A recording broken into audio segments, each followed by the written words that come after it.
The Senate will come to order. I ask everyone to please rise and recite the Pledge of Allegiance. Pledge allegiance to the flag of the United States of America and to the republic for which it stands, one nation, under God, indivisible, liberty and justice for all. In the absence of clergy, let us bow our heads in a moment of silent reflection or prayer.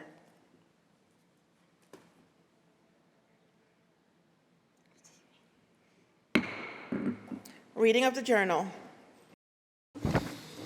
In Senate, Tuesday, May 21st, 2024, the Senate met pursuant to adjournment.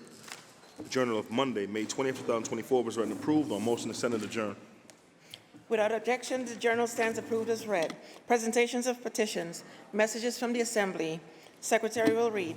Senator Gianaris moves to discharge from the Committee on Agriculture. Assembly Bill number 9254 is substituted for the identical Senate Bill 8542, third reading calendar 819. Senator Prasad moves to discharge from the Committee on Judiciary. Assembly Bill number 9505 is substituted for the identical Senate Bill 9015, third reading calendar 831. So ordered. Messages from the Governor. Reports of standing committees. Reports of select committees. Communications and reports from state officers. Motions and resolutions. Senator Gianaris. Good afternoon, Madam President. On behalf of Senator Hoylman Siegel, I wish to call up Senate Print 2601, recalled from the Assembly, which is now at the desk. Secretary will read. Calendar number 124, Senate Print 2601A by Senator Hoylman Siegel, an act to amend the banking law. Move to reconsider the vote by which the bill was passed.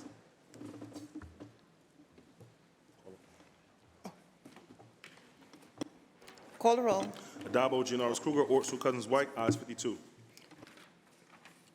Bill will be restored to its place on the third reading calendar. Following amendments. The amendments are received. On behalf of Senator Hinchey, on page 90, I offer the following amendments to calendar 1215, Senate Print 8703, and ask that said bill retain its place on the third reading calendar. The amendments were received and the bill will retain its place on the third reading calendar. Senator Gianaris. And on behalf of Senator Clear, I move to amend Senate Bill 6906B by striking out the amendments made on February 23rd and restoring it to its original print 6906. Jesus. The amendments are received and the bill will retain its place on the third reading calendar. Thank you, Madam President. Please recognize Senator Scarcella-Spanton for an introduction. Senator Scarcella-Spanton for an introduction.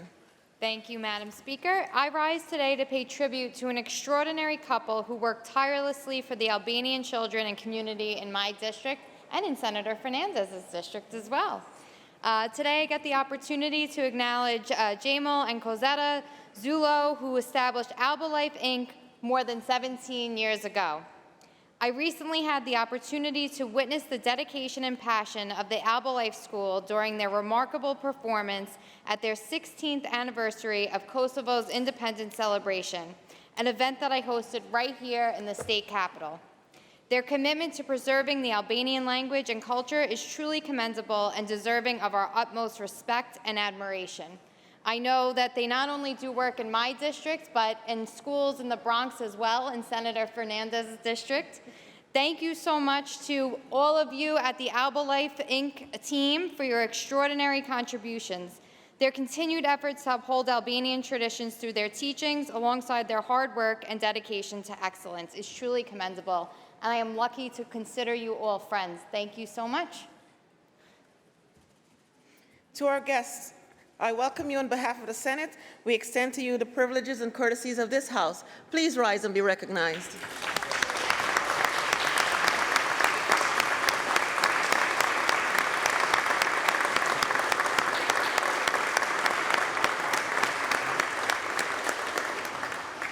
Senator Gianaris. Please recognize Senator White for an introduction. Senator White for an introduction. Thank you, Madam President. In Albany today is Roger Sampson, Executive Director of New York 811, a not-for-profit, one call center that is the communications link between utility companies and individuals who plan to dig in the 5 boroughs of New York City, Nassau, and Suffolk counties on Long Island. You all have probably noticed the signs "Call before you dig" that direct residents and contractors to call 811 before starting any major digging work. This is important safety organization is headquartered in my district in the hamlet of Bohemia. As we enter the prime season for digging, Roger is in Albany today to raise awareness to individuals and companies, ensuring that all digging activities are done safely. New York 811 helps safeguard one of the most extensive, complicated, and congested underground infrastructures in the nation, and we thank Roger and New York 811 for helping to keep New Yorkers safe. Madam President, please recognize Roger Sampson of New York 811. To our guests, I welcome you on behalf of the Senate. We extend to you the privileges and courtesies of this House. Please continue standing and be recognized.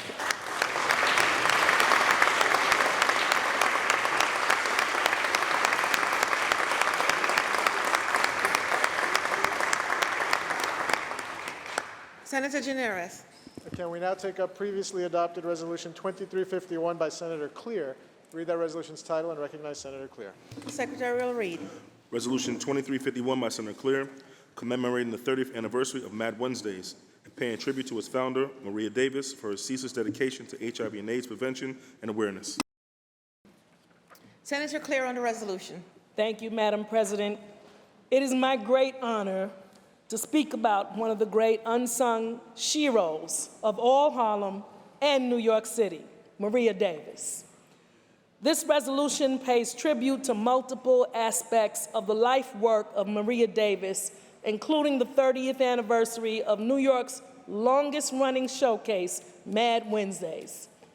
Mad Wednesdays was founded by Maria Davis in Harlem over 30 years ago because she believed that there needed to be a showcase in the community for young, up-and-coming talent that might otherwise be overlooked and never receive a chance. Maria, as a woman of color and promoter in a male-dominated profession and an individual living with HIV and AIDS, certainly knows about strength, resilience, and having the will to overcome all obstacles. In the early days of Mad Wednesdays, Maria Davis featured individuals who would go on to become legendary, such as Jay-Z and Lil' Kim. Maria herself and Mad Wednesdays were in fact featured on Jay-Z's debut album, Reasonable Doubt, and the song 22 Tools, which featured Maria Davis herself as the rap lyrics for the song had debuted originally at Mad Wednesdays. Maria has kept up the tradition of Mad Wednesdays going through many musical cycles, generations, and even through the COVID pandemic.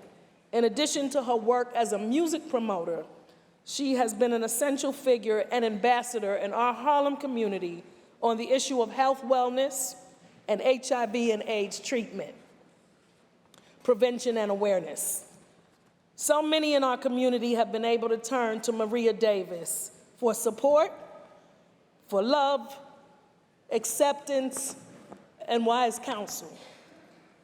What Maria has accomplished with her life in terms of top-level music promotion and the public service she has provided as a trusted community ambassador of health and wellness has touched the lives of millions of people. Thus, it is only fitting that we as a body recognize and celebrate her today. Thank you, Madam President. I proudly vote aye on this resolution, and I see you, Peyton Rose, who is here, her partner, and I ask that the courtesies of this House be extended to Maria Davis on the 30th anniversary of Mad Wednesdays. Thank you. To our guests, Maria Davis and your guests, I welcome you on behalf of the Senate. We extend to you the privileges and courtesies of this House. Please rise and be recognized.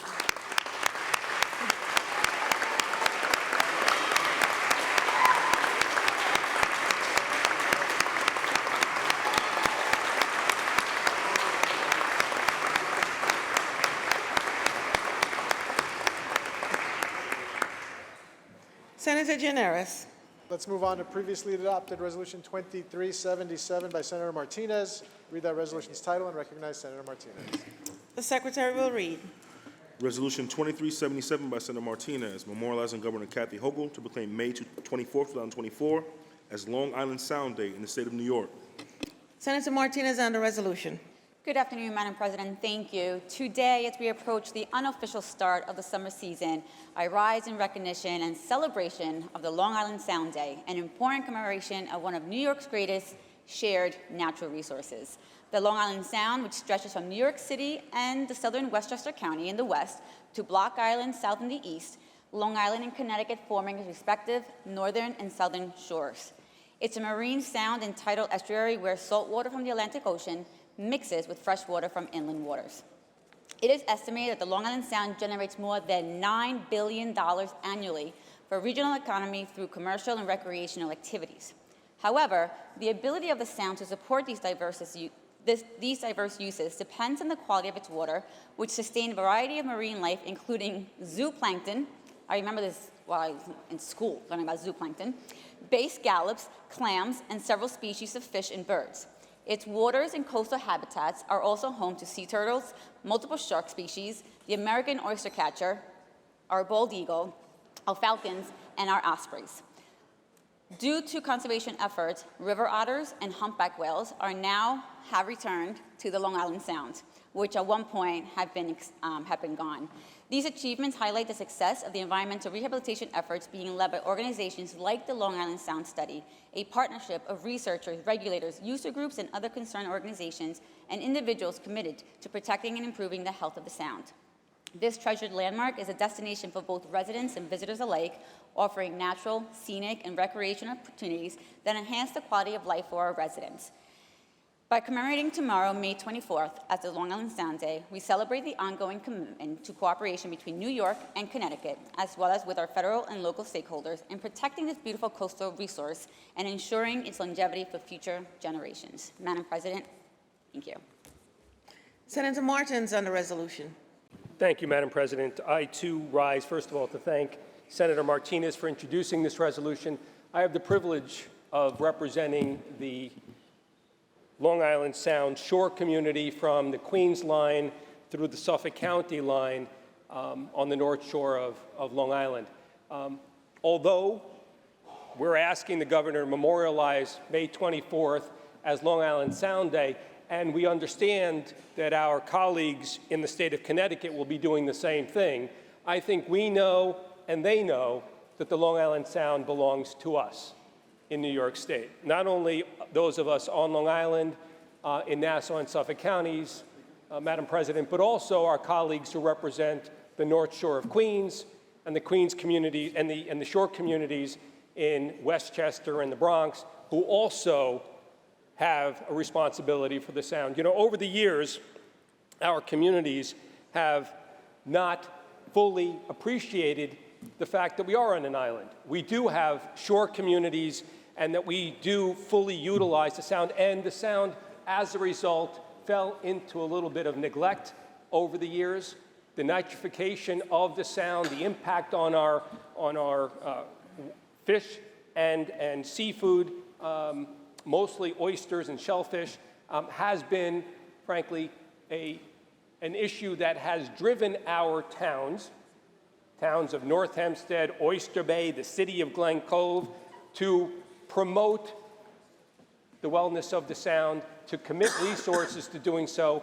And Madam President, I'm happy to say that the ecosystems on Long Island Sound, as a result of the efforts of our local communities, of our federal partners, and of course of our efforts here in New York State, have come back. It is a pristine place for those of you who have spent time out on Long Island Sound. If you haven't, please do so, whether it's boating, fishing, or any recreational activities. It is a jewel for this state, something we should celebrate, and I'm happy to vote aye. Once again, thank you to Senator Martinez. And remember, folks, May 24th, this Friday, as you start your Memorial Day weekend, come down, visit us on Long Island, spend a little time in Long Island Sound. Thank you, Madam President. Thank you, Senator. Senator Palumbo on the resolution. Thank you, Madam President. And I thank Senator Martinez for bringing this resolution to the floor. Without being too redundant, the beautiful Long Island Sound, based upon many efforts that our federal partners and that people in this building have done, has come a long way back. We had a huge lobster die-off. We have obviously issues with different algal blooms, scallops at certain points intermittently are dying off. But I rise to proudly recognize the Friday before Memorial Day, and as my colleague from Long Island just mentioned, and invited everyone to come down. In my district, I don't need to invite anybody when it's summertime. So come this Memorial Day weekend, the population in the town where I live triples, and even more so on the South Fork. So people understand the beauty of the bucolic east end of Long Island and the Long Island Sound. But more importantly, where I live, this body of water is an economic engine for those residents. Commercial fishing, oyster farming, and the list goes on and on and on. And keep in mind, the Long Island Sound is 21 miles wide at its widest points, 113 miles long. There's 600 miles of coastline along the Long Island Sound. And as mentioned by Senator Martinez, $9 billion worth of economy every year, 500,000 boats are registered in the area of Long Island Sound, and nearly 750,000 recreational fishermen utilize this extraordinary resource, not including, of course, all those commercial fishermen who for generations have made a living on the Sound. So I proudly vote aye, Madam President, and I thank the sponsor again for bringing this to the floor. I look forward to not being able to make a left turn out of my driveway starting Friday, but I'm also going to be celebrating the Long Island Sound. Thank you, Madam President. Thank you, Senator. Senator Mayer on the resolution. Madam President, thank you, Senator Martinez and my colleagues, for all talking about this important day. I think we might have to change the name to the Long Island Westchester Sound, ultimately, because almost all of my district abuts the Sound. And like my colleagues, the Sound is a source of not only recreation, parks, and fun, but a tremendous economic driver for the entire Sound Shore of Westchester. Last year, I was proud to convene a meeting of Assembly members and senators, all representing portions where the Sound hits their district, from Westchester through the Bronx, parts of Queens that are indirectly affected, out to Long Island, to see how we can work together to ensure to continue the improvement of the water in the Sound, which we all agree has made tremendous strides. So this bipartisan waterway, which affects all of us, I just encourage my colleagues, please come to Playland. It opened on Friday. It is a beautiful place on the Sound, the most historic park in all of New York State. Proud to have it in Rye, but all of the Sound is a joyful place that we are very proud of the quality of the water, the quality of the environment, and the quality of the fun and economic development it brings to our communities. I vote aye. Thank you, Senator Martinez. Thank you, Senator. The resolution was adopted on May 14th. Senator Gianaris. Thank you, Madam President. Let's move on to previously adopted Resolution 1840 by Senator Hinchey. Read that resolution's title and recognize Senator Hinchey. Secretary will read. Resolution 1840 by Senator Hinchey, memorializing Governor Kathy Hochul to proclaim May 2024 as Lyme Disease Awareness Month in the state of New York. Senator Hinchey on the resolution. Thank you, Madam President. I am proud to rise today to declare May 2024 Lyme Disease Awareness Month in the state of New York. New York State does a lot of things really well, but one of the things we don't do well is track data on Lyme cases, both Lyme disease and other tick-borne illnesses. We know that New York State ranks one of the highest states in the country as it pertains to tick-borne illnesses and Lyme disease, and yet here at the state, we only have data back from 2020. But what that data says, I represent the Hudson Valley, is that of our 4 counties, Columbia, Greene, Ulster, and Dutchess, all 4 rank in the top 10 counties with the worst cases of Lyme disease, with Greene and Columbia ranking 1st and 2nd, and Ulster and Dutchess ranking 5th and 6th. I can tell you, I'm sure those numbers have changed. Dutchess and Ulster are probably higher in that list today.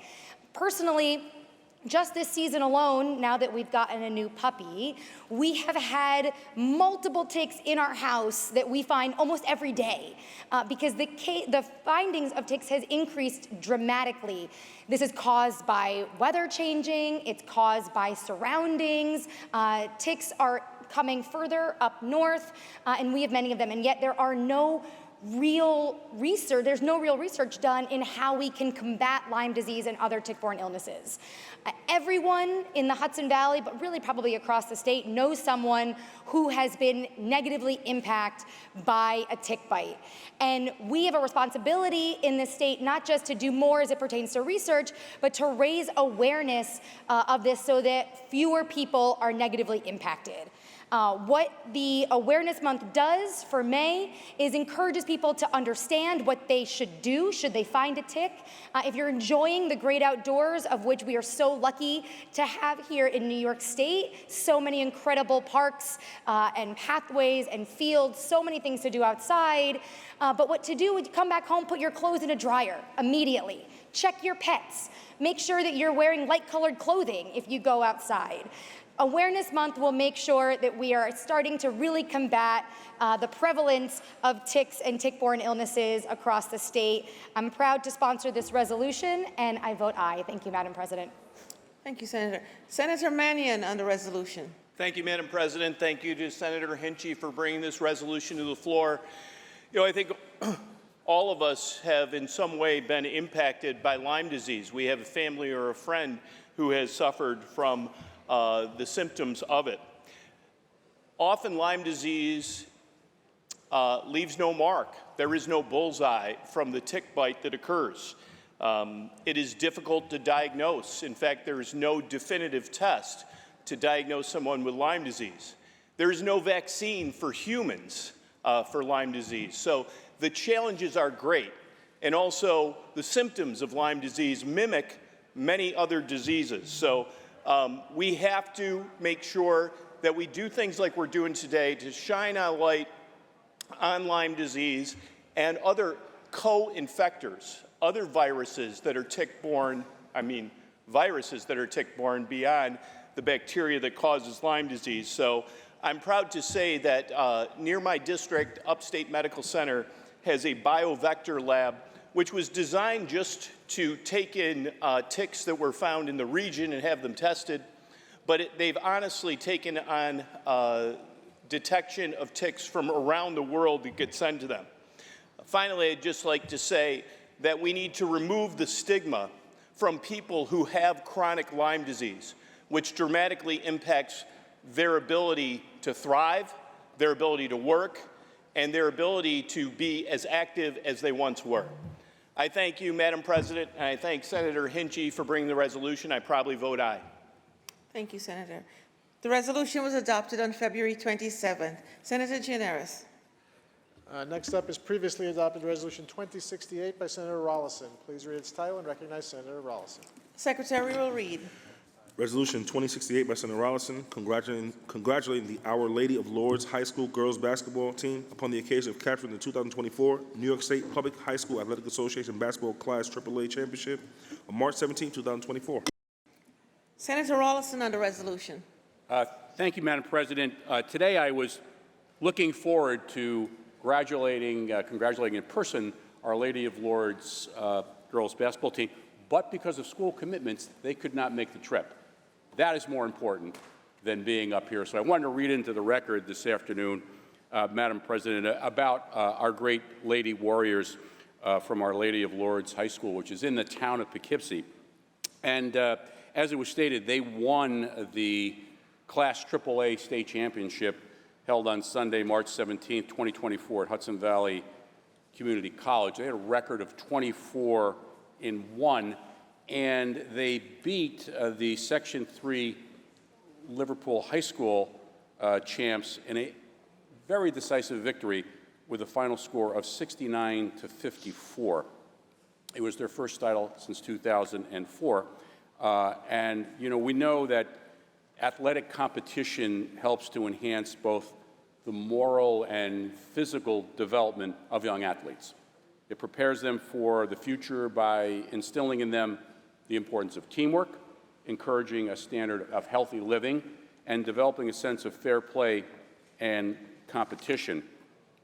And this team really just lit the season on fire with how they played together, they overcame adversity, and they made it to the championship. Their coach, Al Viani, assistant coaches Jessica Payton and Wayne Neal, who I recently just saw a couple weekends ago, just so excited for the Lady Warriors. And as I said, it was a first title since 2004, big defensive team. Simone Pellish, who was an outstanding player for the Lady Warriors, in that particular game had 33 points to move them to the final spot and to get them to be state champions. And Madam President, thank you for letting me read this into the record. I will be presenting this resolution to the Lady Warriors in the very near future at the school, and I'll be voting aye. Thank you, Madam President. Thank you, Senator. The resolution was adopted on April 3rd. Senator Gianaris. Madam President, the sponsors open up all of the resolutions we took up today for co-sponsorship. The resolutions are open for co-sponsorship. Should you choose not to be a co-sponsor, please notify the desk. Senator Gianaris. There's a report of the Finance Committee at the desk. Can we take that up now, please? The Secretary will read. Senator Krueger from the Committee on Finance reports the following nominations: Walter T. Mosley as Secretary of State, as Executive Director of the Dormitory Authority, Robert J. Rodriguez.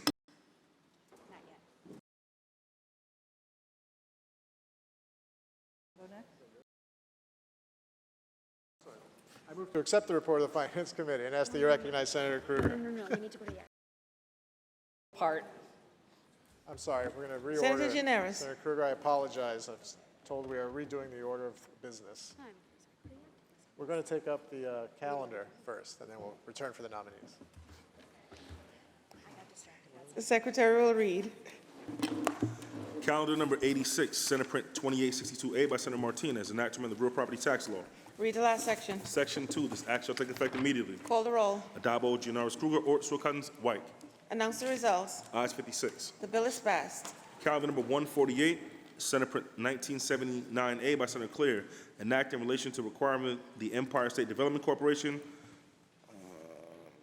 to study the economic impact of optimizing and creating kitchen incubators in New York State. Read the last section. Section 4, this act shall take effect immediately. Call the roll. Adabo, Gianaris Krueger, Ort, Sewell-Cuttins, White. Announce the results. Ayes 56. The bill is passed. Calendar number 278, Senate Print 1936 by Senator Comrie, enactment of the Public Authorities Law. Read the last section. Section 4, this act shall take effect immediately. Call the roll. Adabo, Gianaris Krueger, Ort, Sewell-Cuttins, White. Announce the results. Ayes 56. The bill is passed. Calendar number 353, Senate Print 7780A by Senator Brooke, enactment of the Public Health Law. Read the last section. Section 3, this act shall take effect on the 30th day, it shall become a law. Call the roll. Adabo, Gianaris Krueger, Ort, Sewell-Cuttins, White. Senator Brooke to explain her vote. Thank you, Madam President. Today we move forward with our commitment to making our state a safer place to give birth by passing this bill to identify what makes a doula-friendly healthcare provider. We already know that doulas who provide non-medical, emotional, physical, and informational support to birthing people before, during, and after birth can significantly improve health outcomes for both the mother and the newborn baby. This bill is going to help New York develop a standard for doula-friendly hospitals and healthcare facilities as a way to prioritize patient choice and patient satisfaction, and of course to improve maternal and infant health. This bill directly speaks to the challenges identified by the New York State Doula Pilot Program and feedback offered by community doulas through the Department of Health's Doula Medicaid Benefits stakeholder meetings. In particular, this legislation will expand the state's knowledge of the ways that doulas are and maybe are not welcome in the healthcare system. Because for doulas to save lives and improve outcomes, they need to be welcome in every corner of New York State as an integral part of every birthing care team. A doula-friendly designation makes sense. It makes sense for hospitals and other care centers who are striving to provide quality care. It makes sense for doctors and nurses on the front lines of working with patients. It makes sense for doulas themselves. And most importantly, it makes sense for birthing people and the babies throughout New York State. We should all want doula-friendly hospital designation to be a gold standard for medical care here in New York, and I am grateful for this body for this continuing work to expand doula access. I vote aye. Thank you. Senator Brooke to be recorded in the affirmative. Announce the results. Ayes 58. The bill is passed. Calendar number 458, Senate Print 4534 by Senator Harkam, an act to amend the transportation law. Read the last section. Section 2, this act shall take effect 1 year after it shall become a law. Call the roll. Addabbo, Gianaris Kruger, Ort, Stewart Cousins, White. Senator Obaraca to explain his vote. Madam President, as the ranking member on transportation, I'd like to thank Senator Harkam for bringing this very important bill forward. As I travel around the 7 counties that I represent in the 51st Senate District, I can speak unequivocally that, and I know that the Senator had my best interest and my health in mind when he brought this forward, so Senator, thank you. As I travel around, fog lines are going to be and are extremely important. And it just kind of harkens back to a conversation I had with my wife as I was coming back late at night. And she said to me, she says, "Do you have trouble staying awake?" And I said, "But for 2 things, the deer and the fog, I can stay awake very, very easily." So again, Senator, thank you. Makes sense. Sometimes in Albany we get it right. I probably vote aye. Thank you. Senator Obaraca to be recorded in the affirmative. Announce the results. Ayes 58. The bill is passed. Calendar number 546, Senate Print 2450 by Senator Kruger, an act to amend the penal law. Read the last section. Section 2, this act shall take effect on the 1st of November. Call the roll. Addabbo, Gianaris Kruger, Ort, Stewart Cousins, White. Senator Kruger to explain her vote. Thank you, Madam President. We've dealt with this bill before. I'm hoping this is the year we can get it through both houses at the same time. We all understand that technology is changing everything about our lives. We talk about the impact of AI, we talk about internet, we talk about stolen IDs, fraudulent computer images. This is just a simple bill that I think is critically important. People are being harassed through texts and emails. They're not asking for this information. They're not asking for information to be spread falsely about them. And it's incredibly damaging, particularly to young people who may find themselves being stalked, having photo images of themselves spread around, being threatened by total strangers via email and texts and other now old forms of technology. Forget the newer ones we still don't understand. So this would actually increase the penalties for aggravated harassment in the second degree on these issues. And it's a law I believe is important because we've had some questions in court about whether we have the authority to go after these kinds of abuses. So I'm going to thank my colleagues in advance for supporting me on this bill. And hopefully, again, this will be the year. Sometimes we have struggles between one house or the other house. So let's hope we get it across the finish line. I vote yes, Madam President. Thank you. Senator Kruger to be recorded in the affirmative. Announce the results. In relation to calendar 546, voted in the negative are Senators Bridgeport and Salazar. Ayes 56, nays 2. The bill is passed. Calendar number 819, Assembly number 9254 by Assemblymember Weprin, an act to amend Chapter 395 of the laws 2008. Read the last section. Section 2, this act shall take effect immediately. Call the roll. Addabbo, Gianaris Kruger, Ort, Stewart Cousins, White. Announce the results. Ayes 58. The bill is passed. Calendar number 831, Assembly number 9505 by Assemblymember McMahon, an act to amend the Family Court Act. Read the last section. Section 2, this act shall take effect immediately. Call the roll. Addabbo, Gianaris Kruger, Ort, Stewart Cousins, White. Announce the results. Ayes 58. The bill is passed. Calendar number 862, Senate Print 8881 by Senator Sanders, an act to amend the executive law. Read the last section. Section 4, this act shall take effect on the 30th day, it shall become a law. Call the roll. Addabbo, Gianaris Kruger, Ort, Stewart Cousins, White. Announce the results. Ayes 58. The bill is passed. Calendar number 978, Senate Print 2907 by Senator Prasad, an act to amend the education law. Read the last section. Section 12, this act shall take effect 18 months after it shall become a law. Call the roll. Addabbo, Gianaris Kruger, Ort, Stewart Cousins, White. Announce the results. Ayes 58. The bill is passed. Calendar number 981, Senate Print 447 by Senator Fernandez, an act to amend the education law. Read the last section. Section 2, this act shall take effect immediately. Call the roll. Addabbo, Gianaris Kruger, Ort, Stewart Cousins, White. Announce the results. Ayes 58. The bill is passed. Calendar number 1012, Senate Print 6433 by Senator Mannion, an act to amend the mental hygiene law. Read the last section. Section 2, this act shall take effect on the 120th day, it shall become a law. Call the roll. Addabbo, Gianaris Kruger, Ort, Stewart Cousins, White. Announce the results. Ayes 58. The bill is passed. Calendar number 1017, Senate Print 4970 by Senator Jackson, an act in relation to directing the Division of Housing and Community Renewal to study non-rental fees charged by landlords. Read the last section. Section 2, this action take effect immediately. Call the roll. Addabbo, Janoris Kruger, Ort, Saul Cousins, White.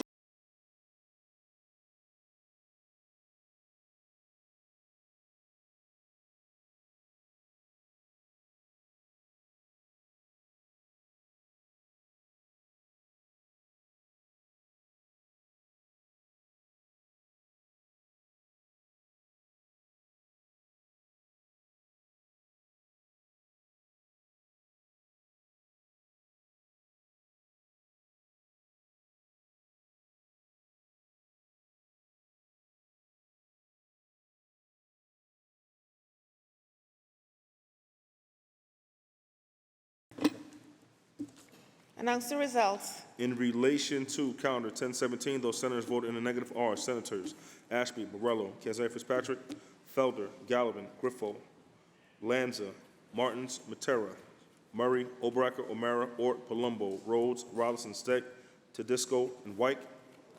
Ayes 30, also Senator Weber. Ayes 38, nays 20.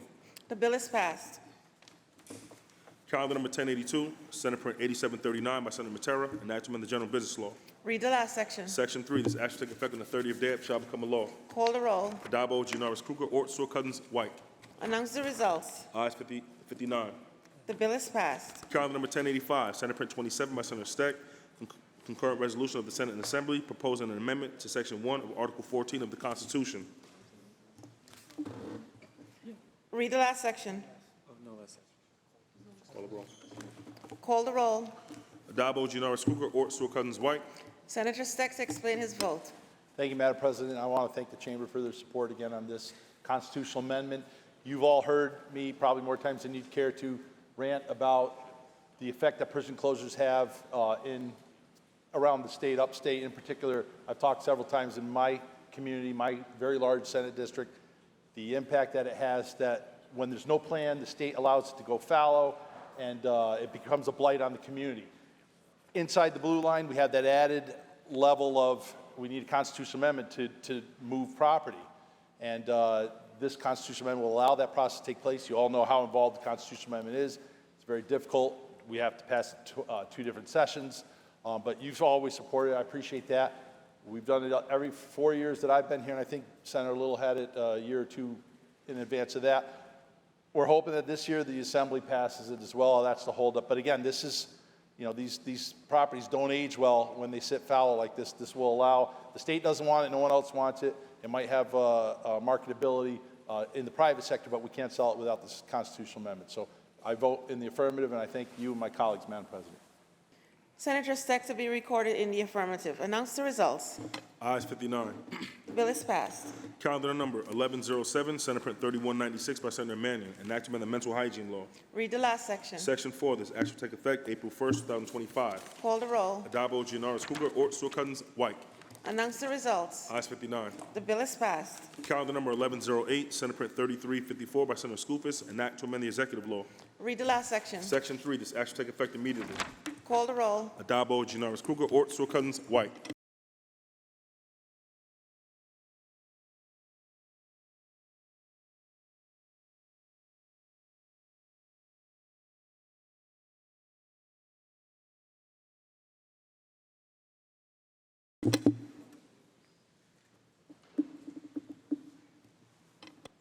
Announce the results. In relation to calendar 1108, voted in the negative are Senators Borrello, Helming, Murray, O'Mara, Ort, and White. Ayes 53, nays 6. The bill is passed. Calendar number 1113, Senate Print 5801A by Senator Liu, an act to amend the Public Officers Law. Read the last section. Section 3, this act will take effect immediately. Call the roll. Addabbo, Janoris Kruger, Ort, Saul Cousins, White. Announce the results.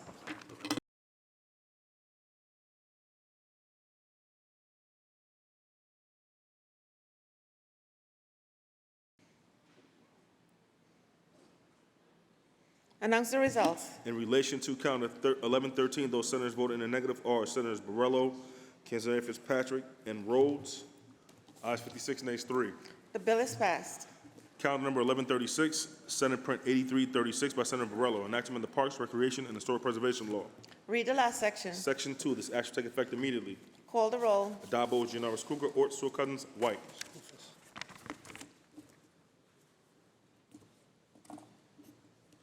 The bill is... Announce the results. In relation to calendar 1136, voted in the negative, Senator Skoufis. Ayes 58, nays 1. The bill is passed. Calendar number 1143, Senate Print 1687A by Senator Hinchey, an act to amend the executive law. Read the last section. Section 2, this act shall take effect on the 1st of July. Call the roll. Addabbo, Giannaris Kruger, Ort, Sewell Cousins, White. Announce the results. Ayes 59. The bill is passed. Calendar number 1146, Senate Print 1148 by Senator Kruger, an act to amend the election law. Read the last section. Section 2, this act shall take effect immediately. Call the roll. Addabbo, Giannaris Kruger, Ort, Sewell Cousins, White.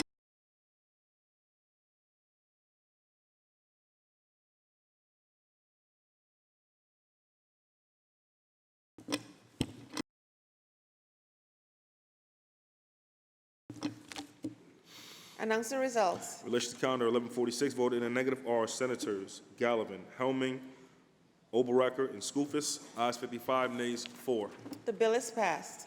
Calendar number 1148, Senate Print 2298 by Senator Mayer, an act to amend the election law. Read the last section. Section 2, this act shall take effect on the 90th day and shall become a law. Call the roll. Addabbo, Giannaris Kruger, Ort, Sewell Cousins, White. Announce the results. In relation to calendar 1148, voted in the negative, Senator Lanza. Ayes 58, nays 1. The bill is passed. Calendar number 1161, Senate Print 9276 by Senator Giannaris, an act to amend the criminal procedure law. Laid aside. Calendar number 1196, Senate Print 5361A by Senator Mannion, an act granting retroactive membership of Tier 4 status in the New York State Teachers Retirement System to Peter Guarino. Read the last section. Section 2, this act shall take effect immediately. Call the roll. Addabbo, Giannaris Kruger, Ort, Sewell Cousins, White. Announce the results. Ayes 59.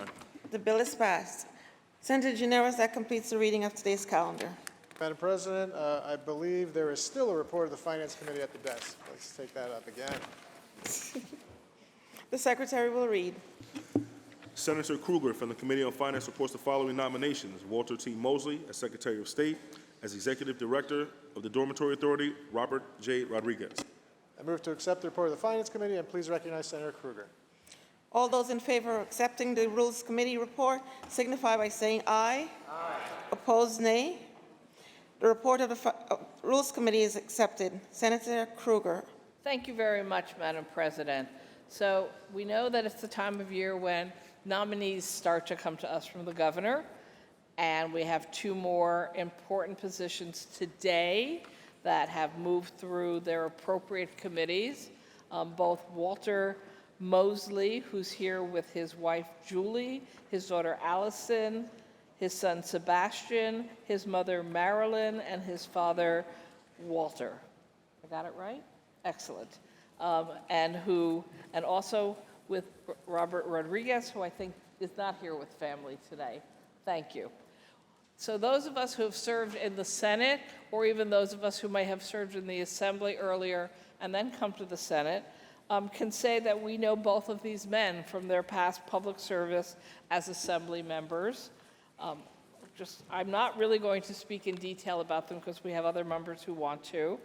But the fact is, taking on the responsibilities for both DASNY and also for the Secretary of State office are critical positions. And as legislators, we actually deal with these agencies all the time. We often make complaints to these agencies all the time.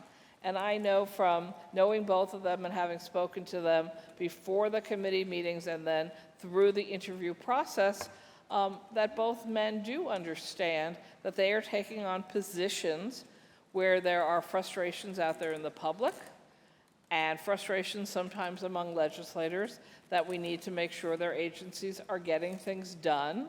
And I believe that both men know exactly what they're walking into, having been legislators before, the other side of the desk perhaps.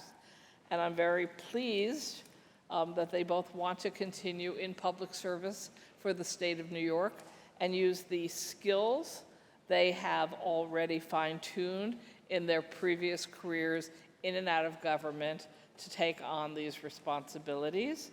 And with that, I do certainly hope that all of my colleagues will support them in the vote this afternoon. They certainly had more than enough votes to move through the committee process. Thank you, Madam President. Thank you, Senator. Senator Comrie on the nominations.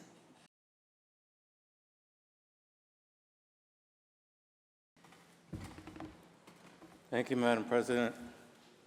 I rise today to support the nominations of both Robert Rodriguez and Walter Mosley to their positions in DASNY and as Secretary of State. They both have been young men who have been clearly focused on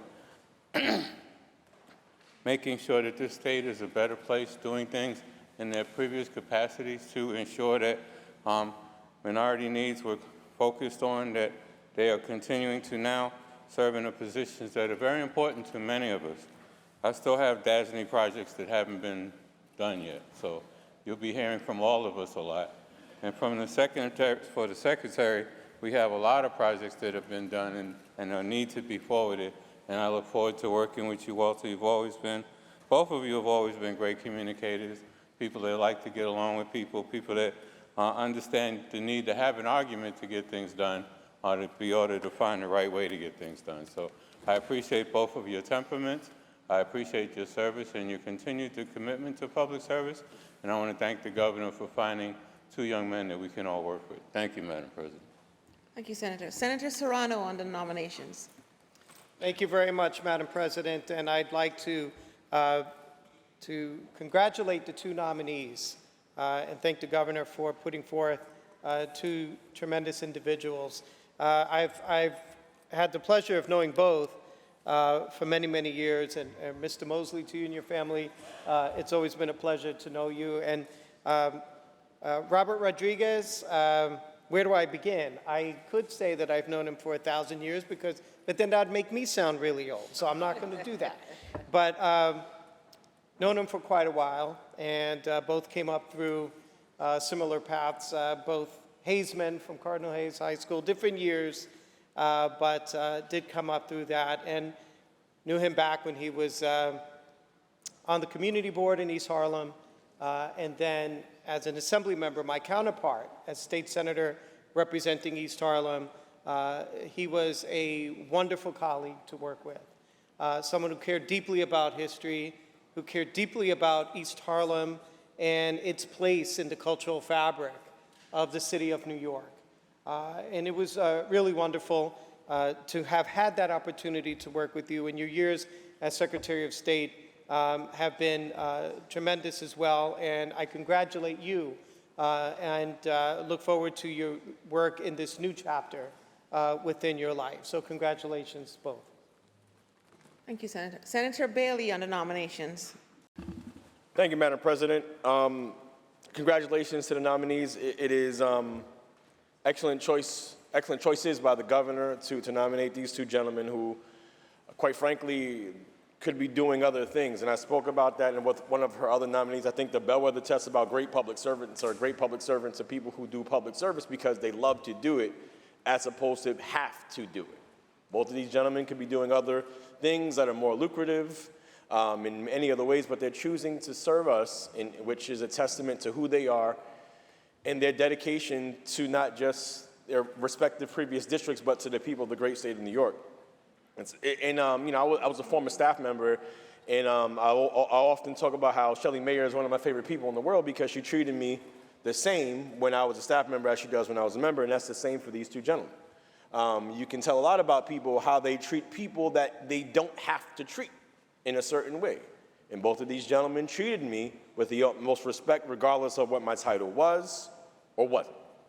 And I think that attitude, that mentality, that thought process, that dedication, that care, that trust that they have will serve our state very well. And so to both of you, Mr. President and Mr. Secretary of State, congratulate you both. I thank you both and look forward to working with you both very much in the future. Congratulations to you and your families. Thank you, Madam President. I vote aye. Thank you. Senator Murray on the nominations. First, I'll start by saying congratulations to both nominees. But I will say once again, we are in a process of voting for multiple candidates with one up or down vote. Now, earlier in the year, we've taken votes on judgeships and different commissioners and board member positions on different agencies, and I voted no on those. Last week, we had 2 nominees, and I voted yes, and someone said to me, well, what was the difference? Well, the earlier no votes were not a protest. While I don't think the system is good when we're doing it this way, they weren't protest votes. It was because there were candidates that I simply didn't think should be confirmed, and that's why I voted no. Last week, the candidates I thought were terrific.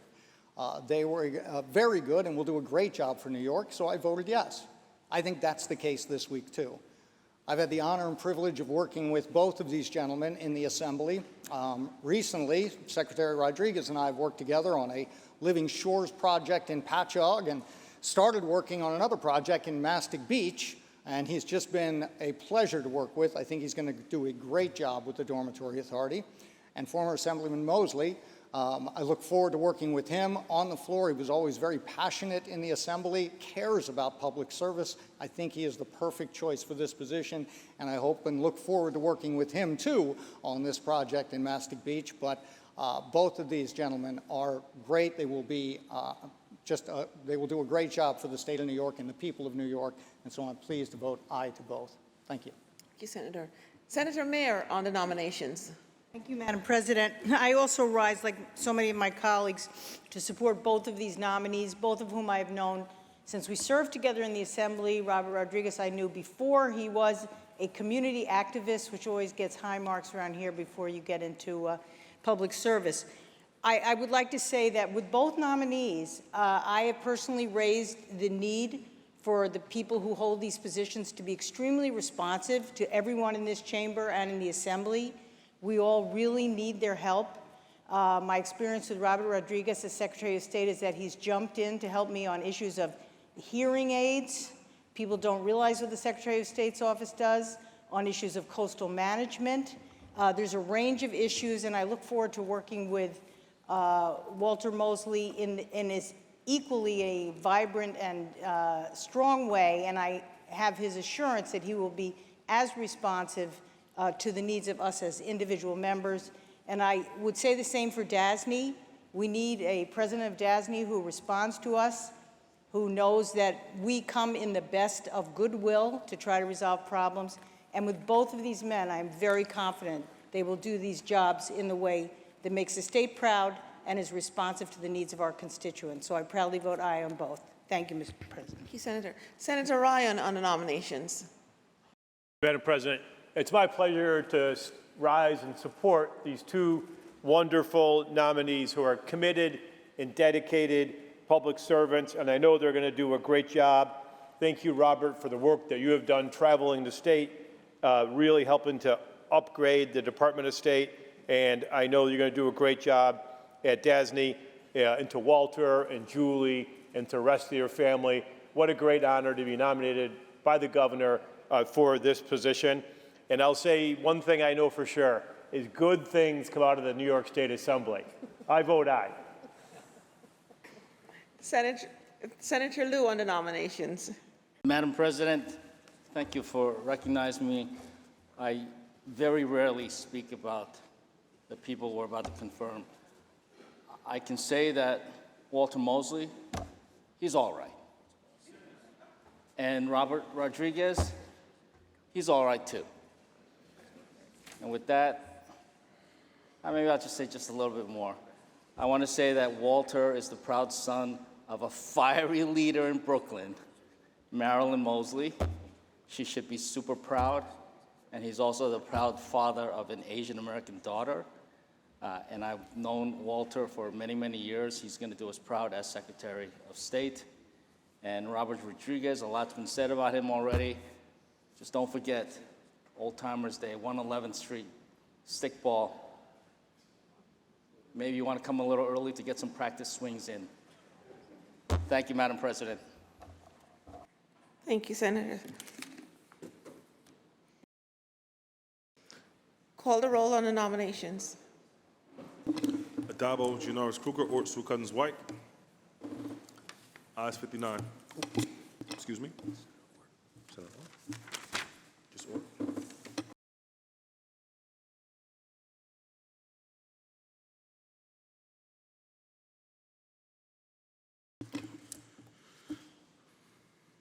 In relation to the nominations, voted in the negative, Senator Ort. Ayes 58, nays 1. The nominees are confirmed. Senator Gianaris. Round of applause, shall we?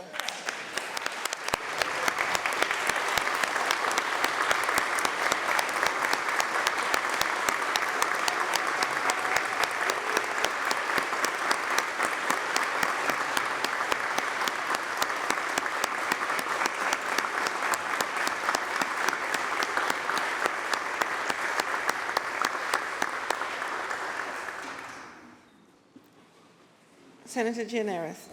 Now let's take up the controversial calendar, please. The Secretary will ring the bell. The Secretary will read.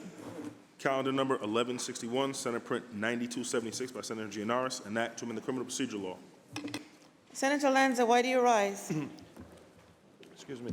Madam President, I believe there's an amendment at the desk. I waive the reading of that amendment and ask that you recognize Senator Palumbo. Thank you, Senator Lanza. Upon review of the amendment in accordance with Rule 6, Section 4B, I rule it non-germane and out of order this time. Madam President, accordingly, I appeal the ruling of the chair and ask that Senator Palumbo be heard on that appeal.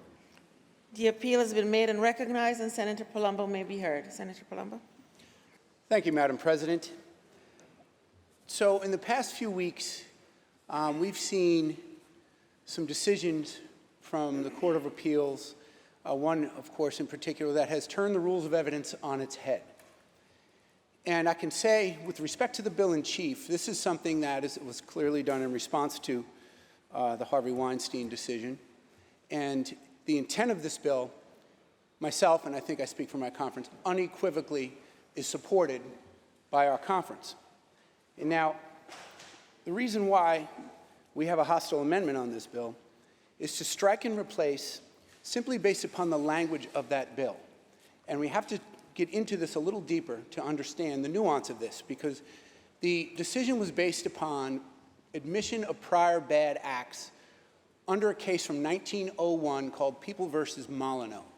And so under the Molyneux rule, as it's called, you can sometimes bring in prior evidence to prove certain conduct, to prove motive, intent, absence of mistake or accident, the identity of the perpetrator, or a common scheme where there's almost a signature aspect to the crime. So in the Weinstein case, what I would submit, evidence was admitted that is classic Molyneux. His defense was, and again, you all know what I did for a living for many years, his defense was that these were sexual favors for professional favors. Consent. And the witnesses were brought in to establish that, no, this is a pattern of conduct that Harvey Weinstein engaged in, and he would assault and rape women. And this is the so-called acquaintance rape, which was addressed in the decision. Now, going to germaneness. My bill, 9445, is simply a codification of People versus Molyneux. It is exactly, this has been law for over 100 years, and what that does is that allows the prosecutor must provide that evidence and proof that it goes to any of those factors, as I said. And then the court must then, after finding that not only is that evidence relevant, but that evidence goes to some of those specific items, and that, more importantly, there's a balancing test of probative value of that evidence toward what they're looking to achieve versus its prejudicial effect on the defendant, which is critical because you are not allowed in the state of New York to bring in evidence to prove what's called propensity, meaning because this defendant has committed a bunch of other crimes, they probably did this. That's not how it works. In our system of justice, we have a fair system, and we have due process rights, and you can't say this individual committed several robberies over the course of many years, and therefore, jury, he probably did this one too. That's not how it works. That's called propensity evidence. So my bill is just a simple codification of Molyneux, which we know is constitutional, without question. It's been law, it's been tested for over 100 years, 123 years. That's been the law in this state. And now here's the wrinkle. The underlying bill, the bill in chief, is essentially an adoption of the bill that was Assemblywoman Paulin's it's been around, I believe, for several years, a few years at least. That is a codification, a New York version of the Federal Rules of Evidence, Section 413. Now, I know this is a bit nuanced, Madam President, but this is a very serious issue. And obviously, we want to get this right. Because quite frankly, if we don't pass a constitutional statute, we're doing nothing for victims of sexual assault and rape to fix this gaping hole in our rules, in our criminal justice as a whole in New York State. Now, Rule 413, similar crimes in sexual assault cases. A, permitted uses. This is the actual rule of evidence. In a criminal case in which a defendant is accused of sexual assault, the court may admit evidence that the defendant committed any other sexual assault. This evidence may be considered on any matter to which it is relevant.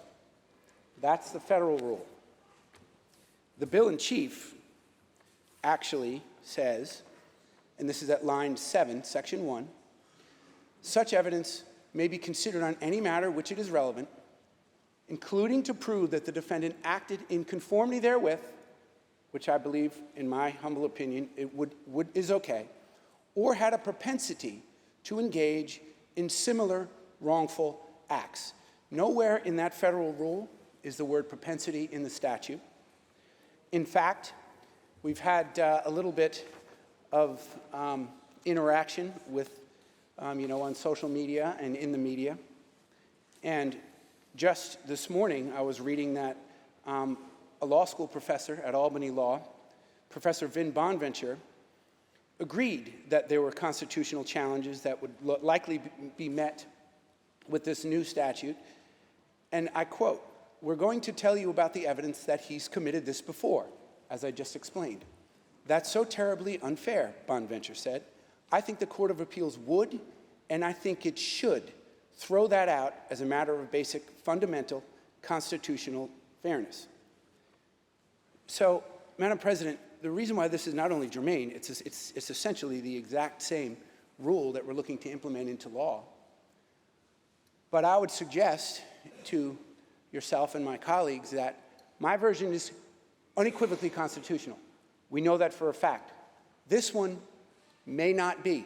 We don't know. I pray that it is constitutional.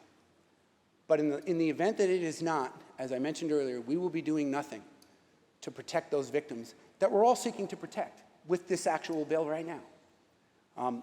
So for those reasons, Madam President, I think the germaneness is quite obvious, but more importantly, this is simply going to codify a pretty restrictive law. And this is another important thing to consider, that the federal rules of evidence are a floor, right? When we have the federal law comes down, that's a floor of rights. You can extend more. And that's the thing, as a practitioner for so many years in this state, speaking of myself, that the rules with respect to this type of evidence have been expanded actually in favor of the accused, that you can't bring in propensity evidence, as I said, to just say, well, they did it before, they probably did this. That's not how it works. And it's a very, very limited circumstance where you can bring in a prior bad act to prove that someone is not, that their conduct is consistent with prior acts. So, Madam President, for those reasons, I respectfully request that my colleagues and yourself vote to strike and replace, just a simple fix, because this is too important an issue for us to get it wrong. Thank you. Thank you, Senator. I wish to remind the House that the vote is on the procedures of the House and the ruling of the chair. Those in favor of overruling the chair signify by saying aye. Aye. A show of hands has been requested and so ordered. Announce the results. Ayes 20. The ruling of the chair stands and the bill in chief is before the House. Senator Palumbo. Thank you, Madam President. Just on the bill, please. Senator Palumbo on the bill. Well, thank you, Madam President. I do appreciate, and I'm sure you were listening very intently as to my comments with respect to the constitutionality of this particular bill, of which I'm very concerned. But I think it's important for us to talk a little bit about how we got here and why we're now putting forward a bill that I believe is rushed. I believe this is a scramble, sadly for political reasons, not the right reasons. And we got here because we now have a Court of Appeals and a chief judge who's legislating from the bench. And now this was forecast quite obviously, as you may recall, and I'm sure you do, and for those of my colleagues that I had to sue to deal with the Hector LaSalle, I'm sure you're all over that. But we had a confirmation process where we saw constitutional gymnastics, and in fact a violation of the Constitution, to not confirm Justice LaSalle and to confirm someone who we know is not only a progressive activist, but let's keep in mind in the Harkenrider versus Hochul case, he dissented when it came to congressional maps and said, and I quote, "It is important to pay close attention to the wording of the Constitution. It does not prohibit the creation or maintenance of districts that are highly partisan in one direction or the other." So we all recall, because we were here, those of us that lived through it, that my colleagues said, that's the guy for me. So we got Rowan Wilson on the bench for political reasons. And it was also forecast that when it came to sexual assault and rape, he was an ideologue. He did not recall victims or think of victims, because in People versus Regan, only a few weeks before his confirmation hearing, he dismissed a rape case where, for a 48-month pretrial delay, no prejudice to the defendant. There's a case, there were Taranovich factors, I won't get in the weeds, but the bottom line is the Taranovich case said that you can take into account certain factors, but there is no statute of limitations on rape. And he basically created a new standard and dismissed a rape conviction. And here we stand again with the sexual assault case before us, or I should say legislation to deal with another dismissal of a rape conviction. So, Madam President, this bill, at line 9, the fact that it allows evidence to prove, quote, a propensity to engage in similar wrongful acts is extremely problematic. And I have very significant concerns because there is no question that this statute is going to be challenged. We have very capable lawyers on both sides in the state of New York. And I think it's quite obvious what this Court of Appeals is going to do when they get an opportunity to decide on a statute allowing prior bad acts to be admitted to show propensity. So this is a very nuanced thing. And this is something that we need to fix, but we need to fix it right. Because when you look at the conduct of this chief judge, we have a redistricting case, we have a judge recuse themselves. By the way, those judges are confirmed by this body, for those who don't remember. And then we have a judge who has previously ruled on that same issue in favor of, or similar to, the outcome that the chief judge wants. That person gets vouched in, not confirmed by the Senate, by the way, and they're making decisions in the highest court of the land in the state of New York. And what happens? It goes, and strikingly, surprisingly, the chief judge is in the majority on a decision that threw those maps out, which I think was the intent of putting him on the bench. But now we just have the snowball effect of a disaster where he's now vouching in two other judges. And just a quick comment on that, one of the judges that was vouched in, again, not confirmed, Judge Barros, ruled on a Molyneux issue in the People versus Telfair case, where a defendant was caught with a gun in a pillowcase on a plane, and he said, "Oh, that's my girlfriend's gun." The detectives believed his story, never charged him. Shortly after that, he's caught with another gun. "It's my girlfriend's gun." Ultimately pled guilty to criminal possession of a weapon as a misdemeanor. So it wasn't his girlfriend's gun, it was his. Fast forward to New York, and here we are. Mr. Telfair's charged with another gun possession, and guess what he says? I know it's rhetorical. It's my girlfriend's gun. So what does the prosecution do? They bring in classic Molyneux, where they said, this is not a mistake. This wasn't an accident. The gun, it was, I believe it was multiple guns, were in the vehicle because he knew they were there. He possessed those guns knowingly and voluntarily. And Judge Barros actually, and ironically, the majority decision in the Second Department was written by none other than our friend Hector LaSalle. But Judge Barros dissented and said that was too far and issued a similar decision to Weinstein that she would have dismissed the case because it was inadmissible, or vacated the conviction because of inadmissible Molyneux-type evidence. So, Madam President, we have a judge who's willing to do anything to basically, and you could call it stacking the court, I call it manipulating the vote.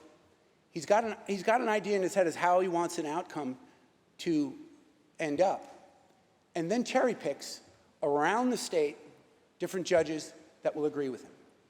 Because, just by the way, that vouching in rule, I believe, was exercised about 5 times prior to last year in the history of the state of New York. Now we see it on a regular basis, and remarkably, we're getting outrageous results, and actually someone who's legislating from the bench when they should actually be just deciding the law in accordance with precedent and case law. So, Madam President, I pray that this is constitutional because we need to do something now to fix what's broken. We have other issues with pretrial delay. This isn't going to be the end of it because of the bench that I'm afraid my colleagues wanted and all voted for. But regarding this issue at hand, I do support this. I pray that it's constitutional because we need to fix this and fix it right. Thank you very much, Madam President. Thank you, Senator.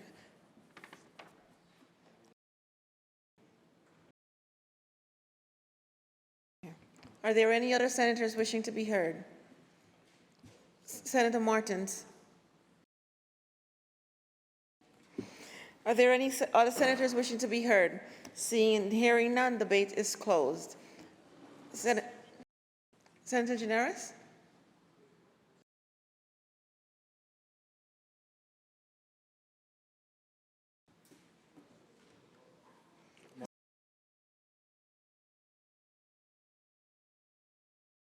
Senator Gineris. Restore this bill to the non-controversial calendar. The bill will be restored to the non-controversial calendar. Read the last section. Section 2, this act will take effect immediately. Call the roll. Adabo, Gianaris Kruger, Ortsu, Cousins, White. Senator Martins to explain his vote. Thank you, Madam President. You know, I'm struck by the fact that the decision of the Court of Appeals was a 4-3 decision, that there were 3 justices of the Court of Appeals that actually got it right, that decided this case keeping the best interests of New Yorkers and of the victims of these crimes first and foremost. And yet, although 2 Court of Appeals justices recused themselves, the Chief Justice chose to bring up 2 justices who sided with him and another judge, and in a 4-3 decision forced this body and this legislature to consider a piece of legislation that will protect the victims of sexual crimes in New York. Now, this body appointed this judge not too long ago, the chief judge. And at the time, we had a discussion in this body about the need to have a law and order judge and not a judge that was an activist judge that would be a pro-criminal, but someone who would actually prioritize the victims, the law, and the residents of this state. So, Madam President, I rise to support this bill, but I must lament the fact that we are even here and need this, because if we had appointed an appropriate judge just a few months ago, the decision of this Court of Appeals would not require us to be here debating a bill. I expect that this bill is going to pass unanimously. I do. But I do think it's also important that we all take a moment to understand the consequences of votes that take place on this floor when it comes to justices or judges of the Court of Appeals and the politics behind those. Madam President, there was even a quote. There's a quote that was made to the New York Post on April 23rd. It was that Rowan Wilson is among the highest legal intellects I have ever encountered and has an approach to decision-making that reflects the best of what our society deserves. The best of what our society deserves. Madam President, I believe New Yorkers deserve better. The women of New York deserve better. I vote aye, but I think it's important that we recognize what happened here on this floor and avoid it happening again. Thank you. Senator Martins to be recorded in the affirmative. Senator Gianaris is explaining his vote and to close. Thank you, Madam President, and thanks to my colleagues for the discussion on this bill. What we're doing today is dealing with an ongoing injustice in our criminal legal system. For the last 123 years, evidence of prior bad acts, in all cases, but particularly in sexual offenses, were not admissible in most cases, with some exceptions. For 300 years, including 3/4 of the last century, the sexual history of female victims in these cases was let in. And it was often the main defense for someone charged to put the woman's character on trial. No restrictions to talking about how often she would engage in sexual activity, not crimes, by the way, just consensual sexual activity. Okay, you say, thank God we now have rape shield laws, so we don't do that anymore. Or do we? In 2024, as we sit here today, New York state law, which we should fix, by the way, allows evidence to be admitted against a complainant of a sexual offense if they were convicted of a crime of prostitution in the last 3 years. Now I ask you, what the hell does that have to do with whether somebody was raped or assaulted 2 or 3 years later? I don't see any of you sponsoring that bill if you're so concerned about not letting in previous acts that are unrelated to the current situation. You also can let in prior history with the defendant. So if someone had an ongoing consensual relationship with someone, but then at some point it turned to non-consensual, you can admit all of that prior history to make the case that the victim is not credible. And so we have a system right now that victimizes the victims again. And so I do think it's fair to say, let us balance the scales of justice as it relates to these offenses only, because these are very unique. These cases often involve, more so than in any other crime, involve one person's word against another. This is activity that takes place behind closed doors. And a jury is often left with shrugging its shoulders, not knowing who to believe. Oftentimes doesn't even get that far because prosecutors don't bring the cases. This is, in fact, the most undercharged set of crimes that we have in our system.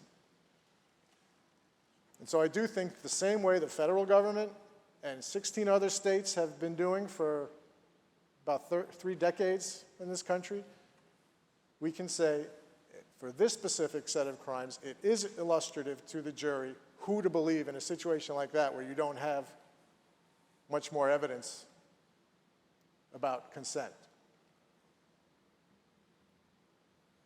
It's been the case federally for 30 years. I don't know what courses Senator Palumbo is taking to keep up with his CLE credits, but maybe he wants to take some on this issue, because that rule has been challenged constitutionally multiple times in multiple circuits throughout the country, always upheld as constitutional.